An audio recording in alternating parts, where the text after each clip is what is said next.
अस्सलामुअलैकुम, welcome back to our YouTube channel fun knowledge. मैं हूं फरहान अली और मेरे साथ हैं अमार खालिद। और आज मैं आपको एक ऐसी झील के बारे में बताऊंगा जिसके बारे में तसव्वुर ही किया जाता है कि कोई भी जानवर या परिंदा उसके अंदर दाखिल होते ही पत्थर का हो जाता है। मैं किसी मूवी या एनिमेशन की बात नहीं कर रहा जिसमें कोई विलन अपनी सुपर पावर से किसी को भी पत्थर का बना देता है। मैं बात कर रहा हूं एक रियलिटी की। तो ये सब कुछ जानने के लिए आज की वीडियो को पूरा देखें और अभी तक अगर आपने हमारे YouTube channel fun knowledge subscribe नहीं किया तो उसे जाकर सब्सक्राइब करें और बेल आइकन को भी दबाएं ताकि हर आने वाली वीडियो का नोटिफिकेशन आप तक पहुंच सके। तो स्टार्ट करते हैं वीडियो को। इस पूरी दुनिया में 3 मिलियन से ज्यादा झीलें पाई जाती हैं जो कि अपनी खूबसूरती की वजह से बहुत मशहूर हैं, लेकिन उनमें से कुछ झीलें ऐसी भी हैं जो कि अपनी पुरस्रारियत और हैरत अंगेज वजूहात की वजह से ज्यादा मशहूर हैं। उनमें से एक झील का नाम है द लेक नेट्रॉन। उसके बारे में तसव्वुर ये किया जाता है कि कोई भी जानवर या परिंदा उसके अंदर दाखिल होते ही पत्थर में तब्दील हो जाता है। इसके महले वकू की अगर हम बात करें तो ये अफ्रीका के मुल्क तंजानिया में वाक़या है। इसका पूरा नाम लेक नेट्रॉन बेसिन है जो इसे पहली दफा 4 जुलाई 2001 में दिया गया। इसकी गहराई की अगर हम बात करें तो इसकी गहराई सिर्फ 9.8 फीट है। इसका फ्रीक्वेंट टेम्परेचर 60 डिग्री सेल्सियस है।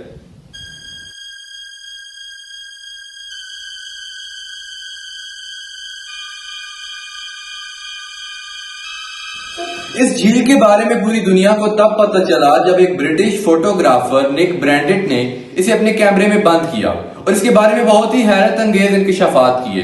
उन्होंने कहा कि वहां पर उन्होंने ऐसे जानवर और परिंदों को देखा है जो कि बिल्कुल पत्थर के लग रहे थे, लेकिन उनकी बॉडीज बिल्कुल प्रिजर्व थी।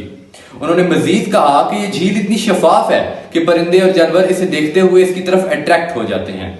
उनका मजीद ये कहना था कि अगर आप उन परिंदों या जानवरों के सर पर या टांगे हिलाने की कोशिश करें तो आप हिला नहीं सकेंगे क्योंकि वो बिल्कुल पत्थर जितने सख्त हैं, लेकिन वो बिल्कुल जिंदा हालत में लग रहे थे।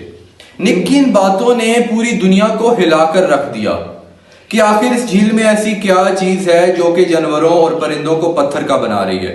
क्या वो कोई जिन्नात हैं या कोई मॉन्स्टर या कोई ऐसी चीज जिससे इंसान अभी तक बेखबर है।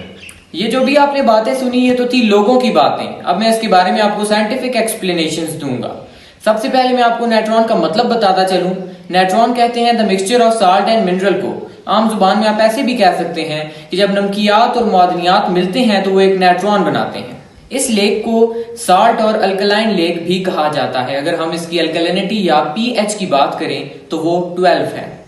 अब जिन लोगों को पीएच का नहीं पता तो मैं उनको बताता चलूं कि पीएच एक टेबल है जिसमें 1 से 14 तक नंबर्स होते हैं जो कि रिप्रेजेंट करते हैं एसिडिक या बेसिक सॉल्यूशंस को। अब 1 से 6 तक एसिडिक सॉल्यूशंस होते हैं और 7वीं जो होती है पीएच वो वाटर की होती है। जो हम पानी पीते हैं उसकी पीएच 7 होती है और उसके बाद 8 से 14 तक डिफरेंट बेसिक सॉल्यूशंस होते हैं। अब आप सोच रहे होंगे कि बेसिक सॉल्यूशंस या बेसिस क्या होती हैं, तो मैं आपको एक एग्जांपल देता हूं कि आप जो अपने घरों में साबुन इस्तेमाल करते हैं ये भी बेस है और जितने भी बेसिक सॉल्यूशंस हैं उनको हम अल्कलाइंस कहते हैं। अब बात करते हैं इस झील के पानी की। मैंने पहले भी बताया था कि पीएच 7 पीने वाले पानी की पीएच होती है। उसके बाद स्टार्ट होती हैं बेसिस। पीएच 8 एक स्लाइटली बेस है और अगर हम उसका कंपैरिजन करें पीएच 12 के साथ तो वो इतनी ज्यादा है कि pH 12 is 10,000 times more basic than pH 8। इसके साथ एक आतिफिशा पहाड़ भी है जो लावा की सूरत में इसमें दाखिल होता रहता है और जिसमें बहुत ही हैवी अमाउंट ऑफ कार्बोनेट्स है और बहुत ही कम मिकदार में कैल्शियम और मैग्नीशियम पाए जाते हैं, जिसकी वजह से इसे कॉस्टिक अल्कलाइन ब्राइन भी कहा जाता है और इसी की वजह से इसका पानी भी लाल है।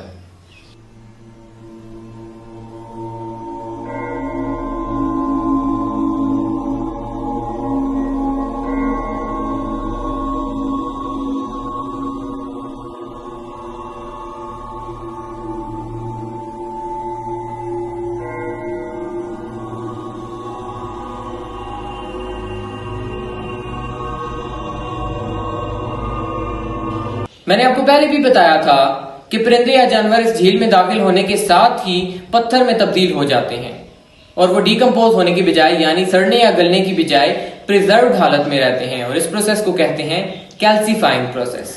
लेक नेट्रॉन फ्लेमिंगोज को हैबिटेट प्रोवाइड करती है। इसके अलावा वो उन्हें फूड भी प्रोवाइड करती है in the form of spirulina. Spirulina एक ग्रीन एल्गी को कहते हैं।